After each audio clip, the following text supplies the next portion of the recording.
Hi hello friends, இன்றைக்கி நம்ம என்ன வீடியோ பார்க்க போகிறோன்னா முட்டை போண்டா எப்படி செய்கிறோன்னு தான் பார்க்க போகிறோம். வாங்க பார்க்கலாம். ஒவ்வொருத்தவங்களும் ஒவ்வொரு சைஸில் செய்கிறாங்க. நாங்கள் இன்றைக்கி என்ன சைஸில் பண்ண போகிறோன்னு பார்க்க போகிறோம். என்னோடய சிஸ்டர் தான் பண்ணாங்க. 2 முட்டை தான் நாங்கள் எடுத்துக்கிட்டோம். அந்த 2 முட்டையை ஒரு முட்டையில் 4 பீஸ் வச்சு 8 பீஸாக ஆக்கிக்கிட்டு சின்ன சின்ன உருண்டையாக உருட்டிக்கிட்டோம். எண்ணெயை நம்ம காஞ்சினதுக்கப்புறம் ஒவ்வொரு உருண்டையாக போட்டுக்கலாம். அதுக்கு முன்னாடி நமக்கு முட்டை போண்டா செய்ய நல்லா வேணும்னு பார்த்துக்கலாம். 2 முட்டையை நம்ம நல்லா அவிச்சு எடுத்துகிட்டு ஒவ்வொரு முட்டையை 2 ஷேப்பாகவும் கட் பண்ணிக்கலாம், 4 ஷேப்பாகவும் கட் பண்ணிக்கலாம். நான் 4ஆக கட் பண்ணேன்.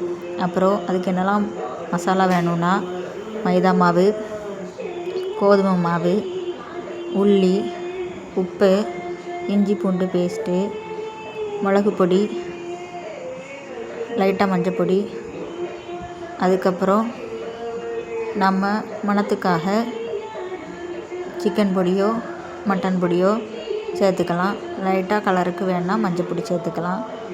அப்புறம் அரிசி மாவு பொடி சேர்த்துக்கலாம். இல்லை நமக்கு கோதுமை மாவு வேணும்னா கோதுமை மாவு மட்டும் வச்சு செய்யுங்க. இல்லை மைதாவும் அரிசி மாவு மிக்ஸ் பண்ணி சேருங்க. இல்லைனா கோதுமை மாவும் அரிசி மாவு வச்சு மிக்ஸ் பண்ணி சேர்த்துக்கலாம்.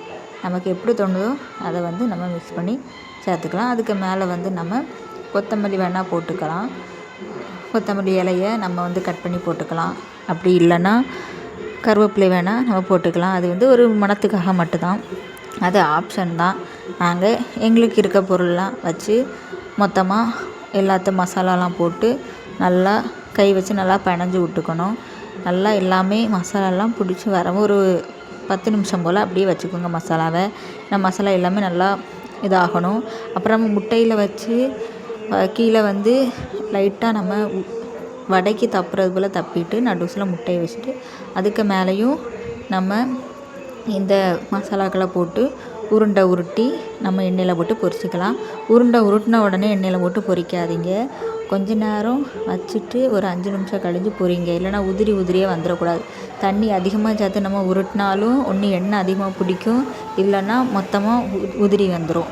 தண்ணி கம்மியாக சேர்த்தாலும் உதிரி வந்துடும். அதனால கொஞ்சம் அது ரவுண்ட் ஷேப்பில் ஃபிட் ஆகிறது வரைக்கும் வச்சுக்கிட்டு அதுக்கப்புறம் நம்ம எண்ணெயில் போட்டு பொரித்தோம்னா கரெக்டாக வந்துடும். நமக்கு நல்லா மொறுவாக வேணும்னா நல்லா லைட்டாக ப்ரௌன் கலர் வர்றது போல் நம்ம எடுத்துக்கலாம். இல்லை நமக்கு சாஃப்டாக வேணும்னா நம்ம சாஃப்டாகனாலும் நம்ம எடுத்துக்கலாம். நாங்கள் நல்லா சுட்டாச்சு. ஈவினிங் ஸ்நாக்ஸுக்கு சூடான ஸ்நாக்ஸு உங்கள் வீட்லேயும் பிள்ளைங்களுக்கு நீங்கள் செஞ்சு கொடுங்க. உண்மையிலே டேஸ்ட்டாக இருக்குது. இனிப்பு திங்கிறதுக்கு இந்த மாதிரி காரமானது காப்பி கூட வச்சு ஈவினிங் டைமில் சாப்பிட உண்மையிலே டேஸ்ட்டாக இருக்கும். பாருங்கள், ஃபைனலி செஞ்சு முடிஞ்சு நாங்களும் ஈவினிங்க்கு காப்பியும் போட்டு இதையும் முட்டை போண்டாயை வச்சு சாப்பிட்டுட்டோம். இந்த வீடியோ பிடிச்சிருந்தா லைக் பண்ணுங்கள், ஷேர் பண்ணுங்கள், கமெண்ட் பண்ணுங்கள், சப்ஸ்கிரைப் பண்ணுங்கள், சப்போர்ட் பண்ணுங்கள். நெக்ஸ்ட் இன்னொரு வீடியோவில் பார்க்கலாம். Bye guys.